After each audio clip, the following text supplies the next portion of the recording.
Alors ici, nous allons voir qu'est-ce que la netteté sur une image. Alors, j'ai préparé pour l'instant un visuel qui n'est pas réellement une photo, c'est simplement pour voir ce qui va se passer lorsque nous allons appliquer de la netteté, toute simple. Donc on a dans Photoshop le menu filtre et le menu renforcement. Ce menu qui nous permet directement sur l'image d'appliquer, ici on va tester sur le calque d'arrière-plan, différents filtres. Déjà, première chose à faire quand on applique des filtres, en tout cas des filtres de renforcement, c'est d'essayer de regarder l'image à 100%. 100% qui est son taux d'affichage optimal.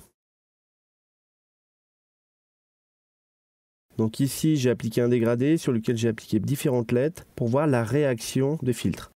Alors, vous avez 3 filtres automatiques de renforcement. Vous avez contour plus net, encore plus net et plus net. À savoir que plus net, c'est un filtre de renforcement relativement simple. Donc, on peut comparer déjà l'application du filtre.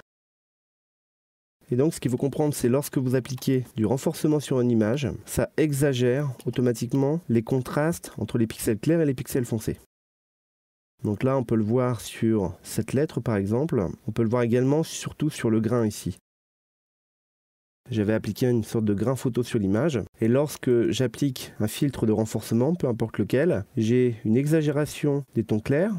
C'est comme si j'avais appliqué un niveau. Et j'ai une exagération des tons foncés, ce qui donne une impression de netteté. On peut également le comparer plus loin sur la lettre. Ici, ça a exagéré un petit peu le contour. Voilà. Donc ce qui se passe souvent si on ne maîtrise pas trop le renforcement, c'est qu'on a tendance à appliquer plusieurs fois le même filtre. Alors ici, je viens d'appliquer le filtre plus net. Dans Photoshop, lorsqu'on a appliqué un dernier filtre, il se retrouve en haut de la liste ici. Et avec la commande CTRL F, je peux l'appliquer plusieurs fois. Donc c'est ce que je vais faire. CTRL F, CTRL F, CTRL F. Et vous allez vous rendre compte exactement de ce qui se passe. Voilà, donc là, il y a carrément une exagération qui est faite sur les contours. Vous voyez que déjà, notre dégradé qui était relativement correct à 100%, on voit des trames verticales qui apparaissent. Et effectivement, autour des lettres, on a retrouvé à l'intérieur des lettres des pixels alors qu'au départ, on était sur un aplat de couleurs. Les contours ont été carrément exagérés, donc c'est pas correct, on ne peut pas laisser ce genre de truc. Donc c'est pour ça que faites attention lorsque vous corrigez, vous appliquez de la netteté, à ne pas regarder votre image trop loin, parce qu'ici on ne se rend pas vraiment compte de ce qui se passe.